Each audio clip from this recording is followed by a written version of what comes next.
ರಾಜ್ಯದ ಜನರ ವಿಶ್ವಾಸವನ್ನ ಗಳಿಸೋಕೆ ಸರ್ಕಾರ ಇದೀಗ ಮುಂದಾಗಿದೆ. ರಾಜ್ಯದ ಬೇರೆ ಬೇರೆ ಭಾಗದಲ್ಲಿ ಕ್ಯಾಬಿನೆಟ್ ಸಭೆಗೆ ಚಿಂತನೆ ನಡೀತಾ ಇದೆ.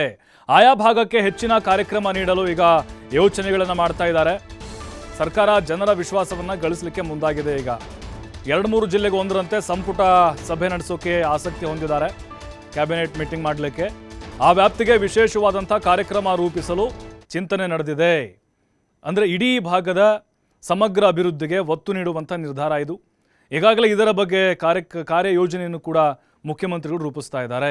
ಬೆಂಗಳೂರಿನ ಹೊರಗೆ ಕ್ಯಾಬಿನೆಟ್ ಮಾಡೋದು, ಅದರಿಂದ ಆಯಾ ಪ್ರದೇಶಗಳಿಗೆ ಅನುಕೂಲಗಳನ್ನು ಮಾಡಿಕೊಡೋದು, ಸಂಪುಟವನ್ನು ಜಿಲ್ಲಾ ವ್ಯಾಪ್ತಿಗೆ ಕೊಂಡೊಯ್ಯುವಂಥ ಒಂದು ಪ್ಲಾನ್ ಇದು.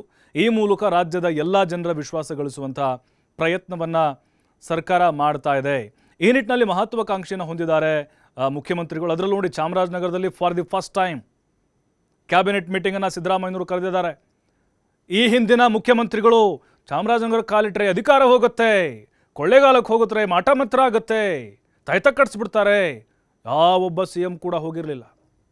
ಅದೆಲ್ಲವನ್ನು ಮೆಟ್ಟು ನಿಂತು ಸಿದ್ದರಾಮಯ್ಯನವರು ಬಹಳಷ್ಟು ಬಾರಿ ಚಾಮರಾಜನಗರ, ಕೊಳ್ಳೇಗಾಲ ಎಲ್ಲ ಹೋಗಿ ಬಂದಿದ್ದಾರೆ. ಈಗ ಮತ್ತೆ ಕ್ಯಾಬಿನೆಟ್ ಕರೆದಿದ್ದಾರೆ. ಇದರ ಹಿಂದಿನ ಉದ್ದೇಶ ಇಷ್ಟೇ, ಆಯಾ ಪ್ರದೇಶಗಳ ಅಭಿವೃದ್ಧಿಗೆ ಸರ್ಕಾರ ಪಣ ತೊಟ್ಟಿದೆ. ಮತ್ತಷ್ಟು ಮಾಹಿತಿ ರಾಕೇಶ್ ನೀಡ್ತಾರೆ ನೇರ ಸಂಪರ್ಕದಲ್ಲಿ.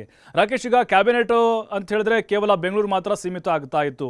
ಬಟ್ ಈಗ ಈ ಕಾರ್ಯತಂತ್ರದ ಹಿಂದಿರುವಂತಹ ಒಂದು ಪ್ಲ್ಯಾನ್ಗಳು ಯಾವ ರೀತಿ ವರ್ಕೌಟ್ ಆಗ್ಬೋದು, ಅದರಲ್ಲೂ ಚಾಮರಾಜನಗರದಲ್ಲಿ ಕರೆದಿರುವಂತಹ ವಿಶೇಷ ಕ್ಯಾಬಿನೆಟ್ನಲ್ಲಿ ಏನೆಲ್ಲ ಬಂಪರ್ಗಳನ್ನು ಕೊಡ್ಬೋದು, ಎಲ್ಲಿವರೆಗೂ ಇವೆಲ್ಲ ಬೆಳವಣಿಗೆಗಳಾಗ್ಬೋದು ಅಂತ?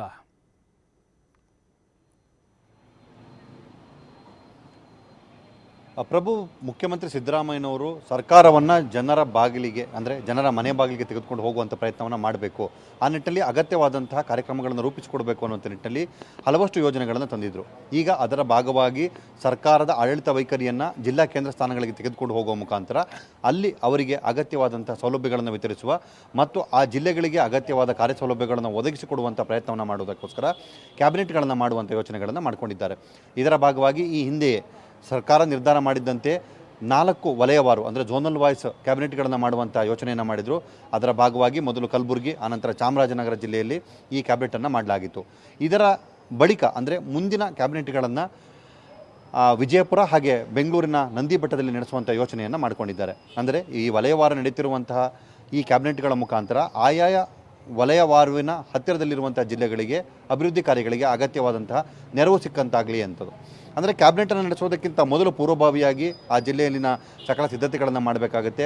ಅಲ್ಲಿನ ಕುಂದುಕೊರತೆಗಳನ್ನು ನಿವಾರಿಸಿಕೊಂಡು ಇಡೀ ಸರ್ಕಾರವನ್ನು ತೆಗೆದುಕೊಂಡು ಹೋಗಬೇಕಾದ್ರೆ ಬೇಸಿಕ್ ಅಪ್ಡೇಟ್ಗಳನ್ನು ಮಾಡಬೇಕಾಗುತ್ತೆ. ಆ ನಿಟ್ಟಿನಲ್ಲಿ ಕ್ಯಾಬಿನೆಟ್ ಮಾಡುವ ದಿನದಿಂದ ಆರಂಭಗೊಂಡಂತೆ ಅಲ್ಲಿ ಸಭೆಯನ್ನು ನಡೆಸಿ ನಂತರ ಬರುವವರೆಗೂ ಕೂಡ ಒಂದಷ್ಟು ಅಭಿವೃದ್ಧಿ ಕಾರ್ಯಗಳಿಗೆ ಅವಕಾಶ ಸಿಗುತ್ತೆ. ಅದರ ನಂತರ ಆ ಜಿಲ್ಲೆ ಮತ್ತು ಅದರ ಭಾಗಗಳಿಗೆ ಕೊಡುವಂತಹ ಅನುದಾನಗಳು ಅಲ್ಲಿನ ಪ್ರದೇಶಗಳ ಅಭಿವೃದ್ಧಿಗೆ ಅನುಕೂಲವಾಗುತ್ತೆ ಅನ್ನುವಂಥ ನಿಟ್ಟಿನಲ್ಲಿ ಸರ್ಕಾರ ಈ ಯೋಚನೆಯನ್ನು ಮಾಡಿತ್ತು. ಈಗ ಇದರಲ್ಲಿ ಇನ್ನೂ ಒಂದು ಹೆಜ್ಜೆ ಮುಂದೆ ಹೋಗಿರುವಂತಹ ಸರ್ಕಾರ ಕೆಲವಷ್ಟು ಜಿಲ್ಲೆಗಳನ್ನು, ಅಂದರೆ ಈ ಝೋನಲ್ಗಳನ್ನು ಹೊರತುಪಡಿಸಿದ ಹಾಗೆ 3-4 ಜಿಲ್ಲೆಗಳನ್ನು ಒಟ್ಟುಗೂಡಿಸಿ ಆ 4 ಜಿಲ್ಲೆಗಳಲ್ಲಿ ಒಂದು ಜಿಲ್ಲೆಯ ಕೇಂದ್ರ ವಲಯದಲ್ಲಿ ಕ್ಯಾಬಿನೆಟನ್ನು ಮಾಡುವಂಥ ಚಿಂತನೆಯನ್ನು ಮಾಡಿಕೊಂಡಿದೆ. ಅಂದರೆ ಈಗಿರುವಂಥ ಎಲ್ಲ ಜಿಲ್ಲೆಗಳಲ್ಲಿ 3-4 ಜಿಲ್ಲೆಗಳನ್ನು ಒಟ್ಟುಗೂಡಿಸಿಕೊಂಡು ಒಂದೊಂದು ಜಿಲ್ಲೆಯಲ್ಲಿ ಒಂದೊಂದು ಕ್ಯಾಬಿನೆಟನ್ನು ಮಾಡುವ ಮುಖಾಂತರ ಅಲ್ಲಿನ ಅಭಿವೃದ್ಧಿ ಕಾರ್ಯಗಳಿಗೆ ಅಗತ್ಯವಾದಂಥ ಅನುದಾನಗಳನ್ನು ಹಾಗೆ ವ್ಯವಸ್ಥೆಯನ್ನು ರೂಪಿಸಿಕೊಡುವ ಸರ್ಕಾರದ ಕಾರ್ಯವೈಖರಿಗಳನ್ನು ಮನೆ ಬಾಗಿಲಿಗೆ ತಲುಪಿಸುವಂಥ ಯೋಚನೆಯನ್ನು ಮಾಡುವಂಥ ನಿಟ್ಟಿನಲ್ಲಿ ಈ ಯೋಜನೆಯನ್ನು ಮಾಡಬೇಕು ಅನ್ನುವಂಥ ನಿರ್ಧಾರವನ್ನು ತೆಗೆದುಕೊಂಡಿದ್ದಾರೆ.